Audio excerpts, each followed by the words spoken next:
प्यारे बच्चों, हम क्लासिफिकेशन ऑफ एलिमेंट्स के बारे में बात करें उससे पहले let us revise element, compound and mixture. आपको पता है मिक्सचर के अंदर हम अपनी मर्जी से चीज़ों को ऐड कर सकते हैं, हटा सकते हैं, है ना। आप खीर के अंदर बादाम डालो, पिस्ता डालो, रेजिन्स डालो, जो मर्जी ऐड कर सकते हो और नहीं भी डाल सकते। Compounds as compare to mixture अगर हम देखें, compounds are having fixed proportion, you can't change that, you can't alter it. अब देखिए ये है वाटर, अगर इसमें से हम H हटा देते हैं तो this compound remains something else, it is not water, it will be H positive ion and OH negative ion, और उसकी प्रॉपर्टीज वाटर से एंटायरली डिफरेंट है। अब अगर एलिमेंट की बात करें तो these are the purest forms. ये आपके सामने गोल्ड की बार रखी है और इसको थोड़ा एनलार्ज किया है, तो उसमें आप देख सकते हो सिर्फ गोल्ड की ही एटम्स होंगी। तो compounds and mixtures are made up of elements. Exactly, elements ही कंबाइन करते हैं फिक्स प्रोपोर्शन में तो कंपाउंड बनता है, और किसी भी रेशो में एलिमेंट या कंपाउंड दोनों मिक्स कर दिए जाएं, in any ratio, in any proportion, that becomes mixture. Okay, reactivity and physical properties. अगर हम एलिमेंट्स को क्लासिफाई करने का सोचें तो हमारे माइंड में सबसे पहले यही दो चीज़ें आएंगी कि या तो उसको रिएक्टिविटी के बेस पे रखें या उसकी फिजिकल प्रॉपर्टीज़ के बेस पे। ठीक है, अब ये हमारे पास अलग अलग एलिमेंट्स हैं, aluminium, platinum, palladium, antimony, copper, silver है, मैग्नीशियम, निकल, नाइट्रोजन, सल्फर, राइट। अब टोटल 118 में से नेचुरली अक्रिंग एलिमेंट्स हैं 98, राइट। और हमने इनको अलग कलर्स में भी लिया है। अब आपसे ये कहा जाए कि इनको क्लासिफाई करो, इनको अरेंज करो, अभी तो ऐसे दूर दूर बिखरे पड़े हैं ना, हमने डिज़ाइन करके रख दिया। अच्छा, अगर आप अपने किचन का एग्जांपल लें, ठीक, अब सामने शेल्फ पे देख रहे हो सारा सामान एज इट इज़ नहीं था, अब हमने चेंज कर दिया, एक जैसे कंटेनर एक शेल्फ पे रख दिए, तो देखने में सुंदर भी लगता है और क्लासीफाई भी हो गया। उसी तरीके से चलिए इनको ऑर्गेनाइज करते हैं। कैसे ऑर्गेनाइज करें? अरेंज करने का मतलब इनको ऑर्गेनाइज करना। तो एक तरीका था, जिनके सेम कलर हैं हमने उनको इकट्ठा कर दिया। देखिए, ग्रीन के साथ ग्रीन, पर्पल के साथ पर्पल, डार्क पिंक के साथ डार्क पिंक, ब्लू के साथ ब्लू, रेड के साथ रेड। अब हमने इनको कैटेगराइज किया कलर के बेस पे, फिर उसको अरेंज किया और उसको ऑर्गेनाइज कर दिया, राइट। अब क्लासिफिकेशन ऑफ एलिमेंट्स, इसका मतलब क्या है? Categorising elements into groups based on similarities and differences in their properties. जिनकी एक जैसी प्रॉपर्टीज हैं उनको रंग भी एक मिला हुआ है, उनको इकट्ठा कर दिया। सोडियम और पोटेशियम एक जैसे हैं, बेरिलियम और मैग्नीशियम एक जैसे हैं, ठीक है। तो periodic properties of elements, let's see periodic classification. पहले क्या होता था? इन ओल्ड डेज, जब इतनी ज़्यादा डिस्कवरीज नहीं थी, इतने अच्छे हमारे पास इक्विपमेंट्स नहीं थे कि हम अलग अलग एलिमेंट्स की प्रॉपर्टीज़ को जज कर सकें, तो Dobereiner, Newlands, Mendeleev, they are the founders right from the beginning, starting from 1725, 50, 77 scientist इसी के ऊपर काम कर रहे थे। And in 1800 Doppler, he was the first person who thought about to arrange these discovered elements. What he did? He made a triplet of elements. ठीक है, आपको क्या लगा इसको रैंडमली अरेंज किया? नहीं, उसके इसका बेस रखा, तीन तीन के ग्रुप बनाए, एंड व्हाट ही फाउंड कि जब वो फर्स्ट और थर्ड के मास का एवरेज निकालता है तो ऑटोमेटिकली बीच वाले एलिमेंट का मास आ जाता है। Automatically it comes the mass of middle one. अब जैसे ए और सी का देखो 2 + 4, उसका एवरेज निकाल लीजिए तो वो क्या आ गया? 3। Okay, let us apply it to the other trade. It was an example. तो जो उसके सजेस्टेड ट्रेड्स थे बड़े ज़्यादा नहीं हैं। It was lithium, sodium, potassium, fluorine, chlorine and bromine. Lithium का मास 619, सोडियम का अभी निकलेगा पोटेशियम 39, देखो इसकी एवरेज निकाली तो it comes out to be 23 and we all know atomic mass of sodium it is 23। लेकिन ये जो इसका ट्रेड्स थे ना, ये परफेक्ट नहीं थे, क्योंकि सारे के सारे एलिमेंट्स को हम इन ट्रेड्स के अंदर अरेंज कर ही नहीं पा रहे थे, इट वॉज नॉट वर्किंग। तो जो डॉबरिनियर ट्रेड्स थे they were not suitable for all the elements, these were suitable for few elements. सिर्फ 3 ट्रेड्स हैं इसके, बस उन्हीं के ऊपर ये इम्प्लीमेंट होता है। इन द अर्लियर डेज, शुरू में जब अलग अलग एलिमेंट्स की डिस्कवरी हो जा रही थी, तो बेसिकली साइंटिस्ट ने इनको 2 पार्ट्स में डिवाइड किया हुआ था, सिर्फ मेटल्स एंड नॉन मेटल्स। और कुछ एक फिर ऐसे एलिमेंट्स रह जाते थे जिनको वो क्लासिफाई कर ही नहीं पाते थे, दे रिमेन अनक्लासिफाइड। तो अगर वो मेटल जैसे होते तो उनमें ऐड कर देते, अगर वो नॉन मेटल जैसे होते तो उनमें ऐड कर देते। तो फिर इनको क्या किया, they try to classify them on the basis of patterns in their properties, कि क्यों ना इनकी प्रॉपर्टीज़ के पैटर्न पे इनको अरेंज करने की कोशिश की जाए। ठीक है, तो इस पैटर्न के लिए सबसे पहला काम, जैसा मैंने आपको पहले बताया, दैट वाज डॉबरिनियर्स ट्रेड। तो what he did, this is John Wolfgang Dobereiner in 1829। उसने जितने नॉन एलिमेंट्स थे उनको 3 के ट्रेड्स में बांटा। ठीक है, और ये उसके फेमस 4 ट्रेड्स हैं। 3 एलिमेंट्स इस तरीके से देखो, lithium sodium potassium, calcium strontium barium, chlorine bromine iodine, sulphur selenium and tellurium. उसका पैटर्न क्या था, हर ट्रेड को उसने increasing order of atomic mass में अरेंज किया, and atomic mass of middle element it was equal to the mean of atomic masses of the other two। mean आप समझते हैं, एवरेज। दोनों के मासेस को ऐड करेंगे और जितने एलिमेंट हैं उससे डिवाइड। ठीक है, let's see how.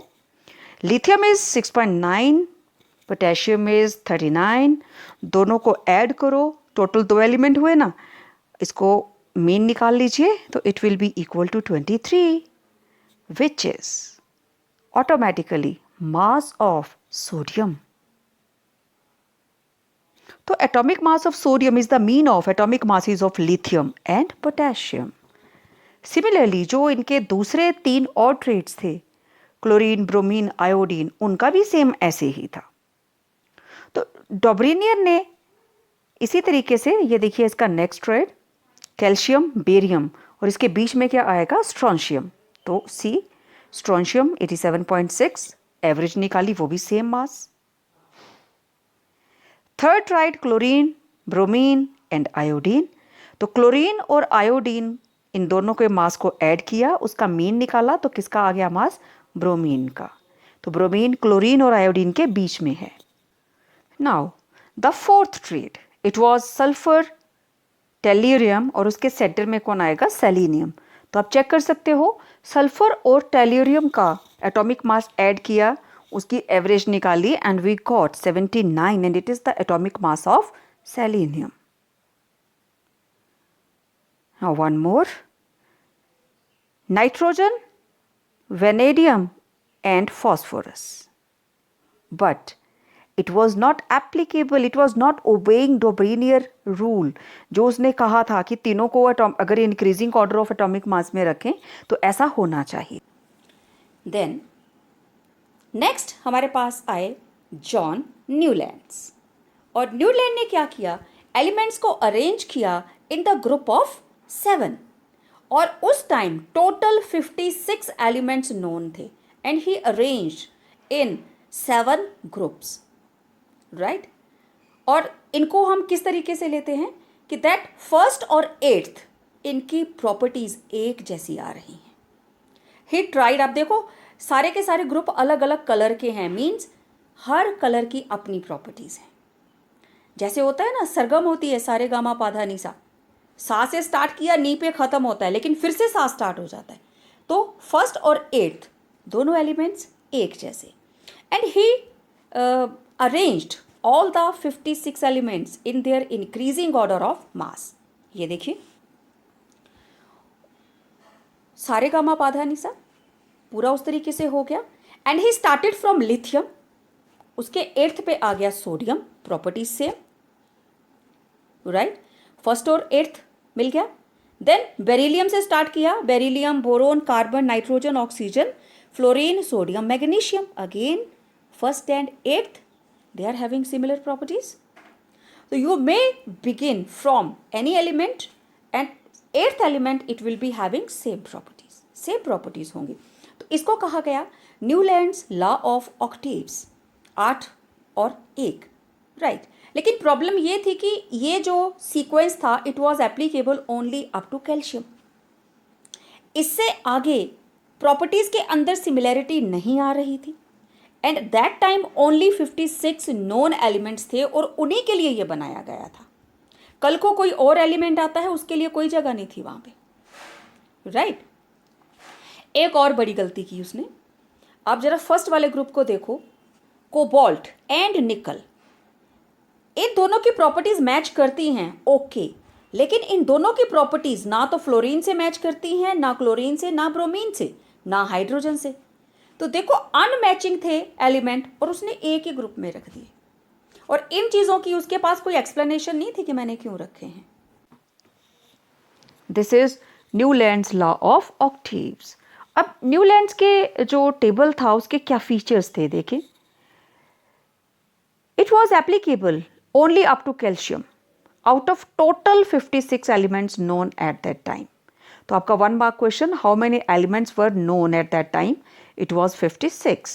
After calcium, every 8th element didn't possess properties similar to the first. Means Newlands के लॉ को फॉलो नहीं किया जा रहा था। He assumed that only 56 element existed. उसने ये मान के चला कि और कोई एलिमेंट है ही नहीं।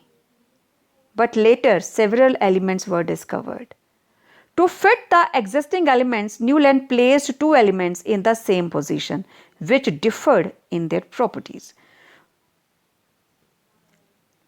This periodic table didn't include noble gases. आपने इसमें टेबल में देखा कहीं पे भी noble gases नहीं थी, ना उनके लिए जगह थी, because they were not discovered at that time.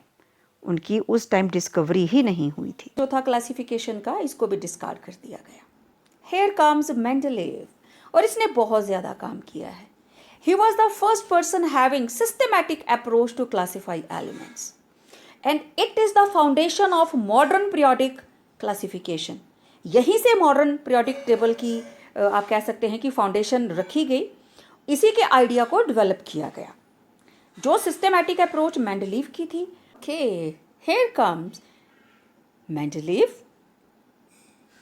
Mendeleev ने एलिमेंट्स को सिस्टेमैटिकली अरेंज करने की कोशिश की। हर एलिमेंट, हर नॉन एलिमेंट की प्रॉपर्टीज़ को उसने कार्ड्स के ऊपर लिख लिख के अरेंज कर लिया। हर एलिमेंट का एक उसने अलग से कार्ड बना लिया, ठीक है। मैंने जैसे आपको पहले बताया, he is the founder of modern periodic table, right. He arranged 63 elements, right, on the basis of their physical properties, their chemical properties. He studied in detail every single property of all elements, ठीक। और कैसे किया उसने? उसने सारे के सारे elements को स्टैंडर्ड एलिमेंट्स के साथ रिएक्ट करवाया, जैसे हाइड्रोजन के साथ, ऑक्सीजन के साथ, और उसने देखा कि हाइड्रोजन के साथ कंबाइन करके अलग कंपाउंड बना, ऑक्सीजन के साथ अलग कंपाउंड बना, ठीक है। तो सबसे ज़्यादा रिएक्टिव कौन होगा? जो जल्दी बनेगा, ठीक है, और जो ज़्यादा एलिमेंट्स के साथ कंपाउंड बनाता है। तो ये इस तरीके से उसने जिनकी प्रॉपर्टीज़ एक जैसी थी उनके कार्ड्स उसने एक कलर के बना दिए और उनकी प्रॉपर्टीज़ को वो लिखता गया। फिर उनकी प्रॉपर्टीज़ को उसने अरेंज किया कि ग्रुप कर दिया, किस तरीके से वो प्रॉपर्टीज़ एक दूसरे के साथ मैच कर रही हैं। बहुत दिमाग लगाया उसने इस काम को करने के लिए। अल्टीमेटली उसने एक जैसी प्रॉपर्टीज़ को, पहले आपने देखा ना हॉरिजॉन्टल था, फिर उसने उनको वर्टिकली लगाया, ठीक है। और बीच में देखो खाली जगह भी थी, ठीक, खाली जगह भी थी, क्योंकि उसके साथ की प्रॉपर्टीज़ आ नहीं रही थी। And he was of the opinion कि आज नहीं तो कल और एलिमेंट्स डिस्कवर होंगे और उनके लिए ये जगह काम आएगी, राइट? खाली जगह है, आप मेंडलीव का पीरियोडिक टेबल अपनी बुक में देखोगे, you will find gaps there, और उनको बाद में भरा गया, जैसे जैसे एलिमेंट्स आते गए वो अपनी जगह बनाते गए वहाँ पे। अब जिसकी प्रॉपर्टीज इसके साथ मैच करेंगे उसको यहाँ रख दिया, ठीक है। Now recurrence of the physical and chemical properties क्यों हुई? अब जैसे देखिए फर्स्ट और उसके नीचे सेकंड, उसके नीचे थर्ड, नेक्स्ट देखिए हर ग्रुप में 3-3 एलिमेंट हैं, एक दूसरे के नीचे क्यों आए? क्योंकि इनकी प्रॉपर्टीज एक जैसी थी, और यहाँ से उसका पीरियोडिक लॉ आया जिसे हम बोलते हैं Mendeleev's periodic law. And he said properties of elements are periodic function of their atomic masses because he has arranged the elements in increasing order of their atomic mass in his classification. अब जो properties हैं elements की वो कौन सी हैं? Physical and chemical. Periodic function का मतलब वो function which occur at regular interval of their atomic mass. अब एटॉमिक मास क्या था इसमें? Increasing order of their atomic mass.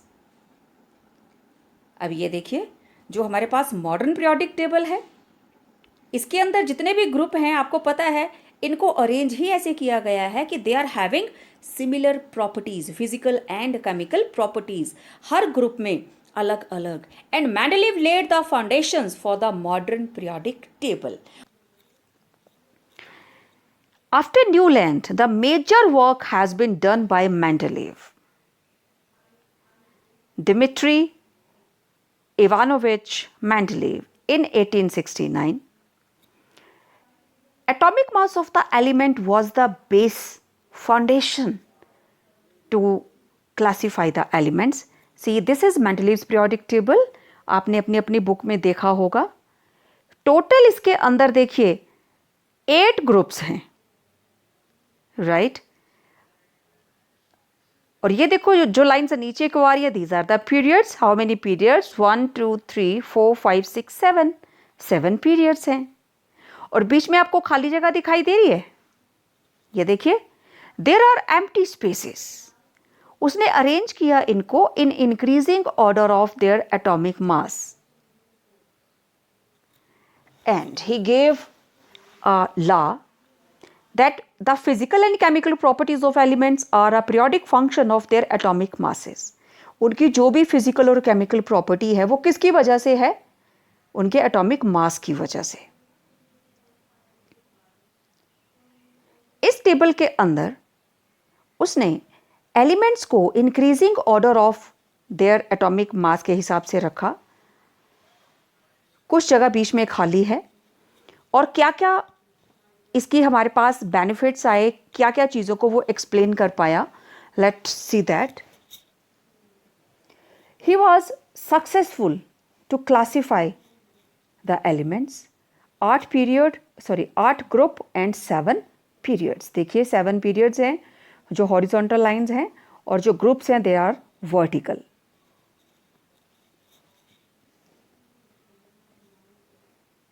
Right? और हर ग्रुप के अंदर अगर आप देखें देयर आर सब ग्रुप्स। फर्स्ट वाले में देखो hydrogen, lithium, sodium, potassium, rubidium, caesium 1A में, और बी में कौन आ रहा है? Calcium, silver, gold, copper, silver, gold. और जरा देखना 8th ग्रुप के अंदर कितने सब ग्रुप हैं? 3, 1 2 3। तो 8th A, 8th B, 8th C।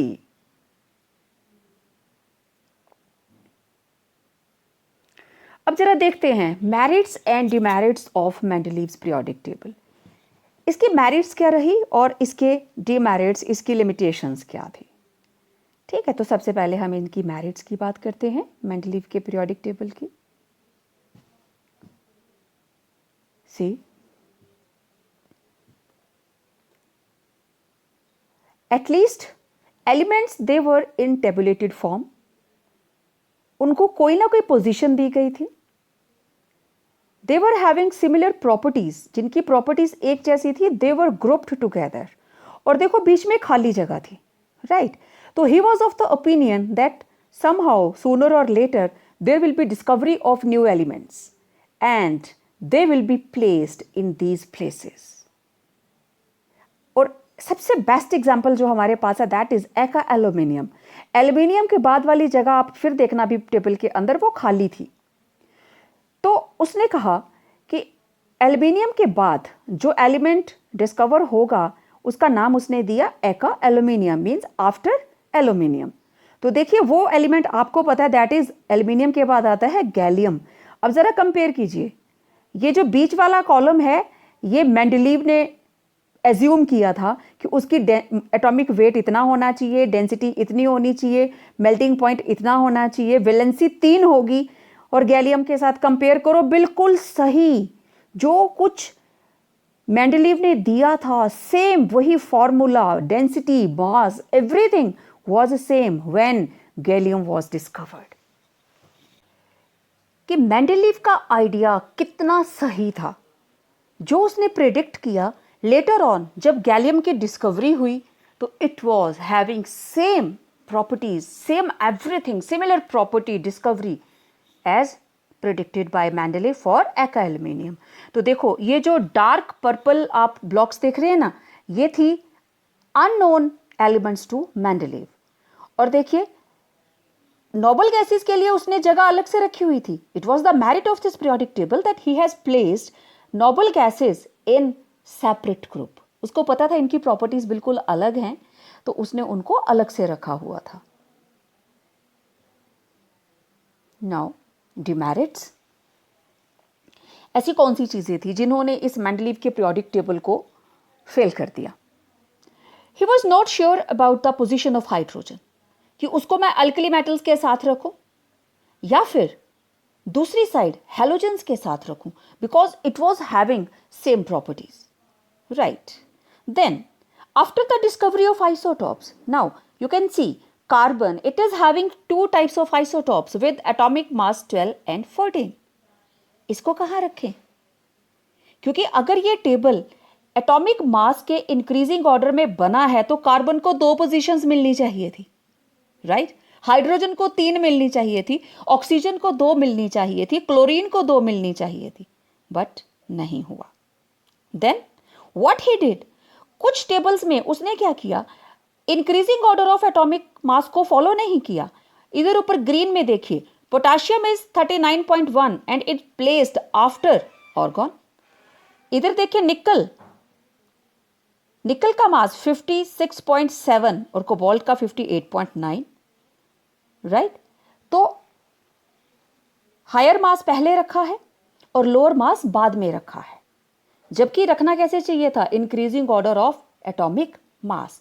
तो निकल है 58.7 और उससे पहले वाले का 58.9. तो it was not in coordination with Mendeleev's periodic law. तो यहां पे मेंडलीव्स पीरियोडिक लॉ को हम फॉलो नहीं कर रहे हैं. It was not followed here.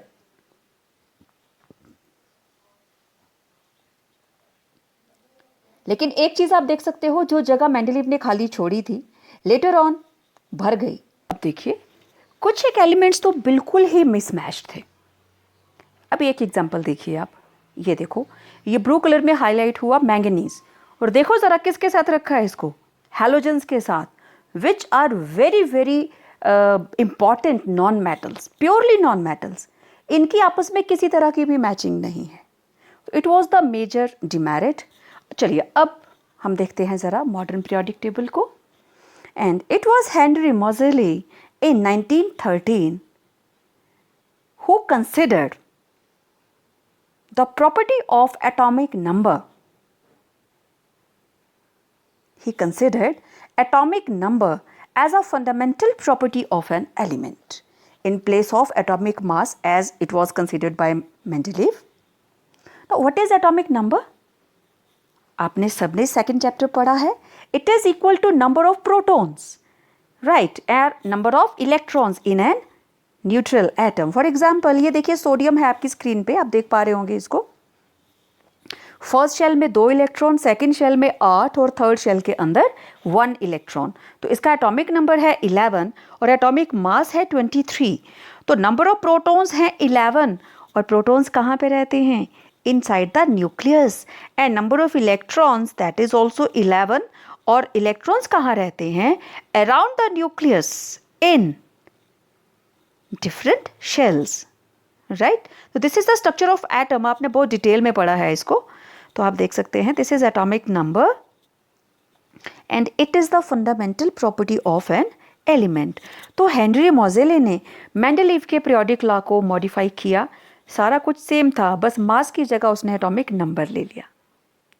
And what he states that the chemical and physical properties of elements are a periodic function of the atomic numbers. और इसी चीज को बेस बनाकर उसने जब एलिमेंट्स को अरेंज किया तो ये हमारे पास नया मॉडर्न पीरियोडिक टेबल बन गया. आप अपनी स्क्रीन पे देख रहे हो. अब जरा इसकी डिटेल्स देखते हैं, कौन सी चीज़ को क्या बोलते हैं. चलिए, okay, now this is modern periodic table. आपकी स्क्रीन पे आप देख पा रहे हो. अभी ज़रा थोड़ा अलर्ट होके बैठना, हर चीज़ को हम देखेंगे कि पीरियोडिक टेबल में कौन सी चीज़ क्या है और हम किसको ख्याल कहते हैं. तो फोकस ऑन हाईलाइटेड एरिया. तो these are called periods. These are horizontal rows, right? And these are vertical columns starting from 1 to 18 ऊपर से नीचे को, and these are called groups. Group का मतलब family, right? अब देखो ऊपर से नीचे हम जा रहे हैं तो these are periods 7, right? 1 2 3 4 5 6 7. और हर पीरियड के अंदर देखो जितने भी एलिमेंट हैं, खास बात क्या है, these are based upon principal quantum number. सभी की नंबर ऑफ शेल्स सेम होंगी. लिथियम में 2 शेल्स, 2 1 इलेक्ट्रॉन. बेरिलियम में 2 2, राइट. अब जब हम डाउन द ग्रुप मूव करते हैं तो we are moving in increasing period number. तो that is principal quantum number increase करता है. तो जरा मॉडर्न पीरियोडिक टेबल के फीचर्स पे नजर डालते हैं कि इस टेबल के क्या क्या फीचर्स हैं. ओके, तो देखिए, first period there are only 2 elements. तो this is the shortest period. 1 mark question, name shortest period. Now second and third having 8 elements and these are called short periods. Okay, now 4 and 5 count. These are having 18 elements and these are called long periods. Now coming to 6 and 7. What about this? These are having 18 plus 14, 32 elements. क्योंकि ये जो green colour के आगे नीचे green line है ना, तो ये इसको उसके साथ होना चाहिए. ऐसे ही period 7, it is also having 32 elements. Okay. Now these are the groups 1 2 3 4 5 6 7 8 9 10 11 12 13 14 15 और 16 17 18. फर्स्ट ग्रुप हाइड्रोजन, एक ही electron 1s1, lithium 1s2 2s1. तो नीचे तक आप चलते जाएंगे, सबकी आउटर मोस्ट शेल में एक ही इलेक्ट्रॉन होगा. तो मैंने आपको कहा था ना कि फैमिली, तो सबकी इलेक्ट्रॉनिक कॉन्फ़िगरेशन सेम होगी, ग्रुप चाहे कोई भी हो. तो फर्स्ट ग्रुप को हम बोलते हैं alkali metals. Second group is called alkaline earth metals, right. And group 17 is called halogens and group 18 it is called inert gas और नोबल गैसेस. ठीक है. ग्रुप 16 को बोलते हैं कैल्कोजेंस एंड ग्रुप 15 नाइट्रोजन फैमिली को बोलते हैं निकोजेंस. पी साइलेंट, इनको भी नोट करना अपनी कॉपी में. चलिए, अब देखो, ये रहा हमारे सेंटर के अंदर येलो कलर में जो चीजें बनाई हुई थी. ये नंबर 3 से लेकर 12 तक, टोटल 10. इनको बोलते हैं transition elements. This is D block element. और ये देखो, अभी जो फ्लोरेसेंट ग्रीन कलर में हाईलाइटेड है, this is F block. F कहाँ पे प्रेजेंट है? डी के अंदर.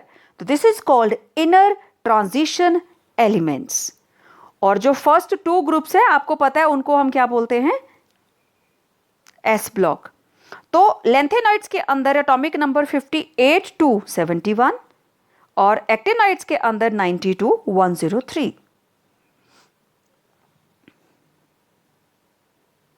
ओके, अब चारों ब्लॉक देखो आपको बिल्कुल डिफरेंट कलर से दिखाई दे रहे हैं। एस ब्लॉक के अंदर 2 पीरियड, पी ब्लॉक के अंदर 6, येलो कलर में है हमारे पास डी ब्लॉक और फ्लोरेसेंट ग्रीन में था एफ ब्लॉक।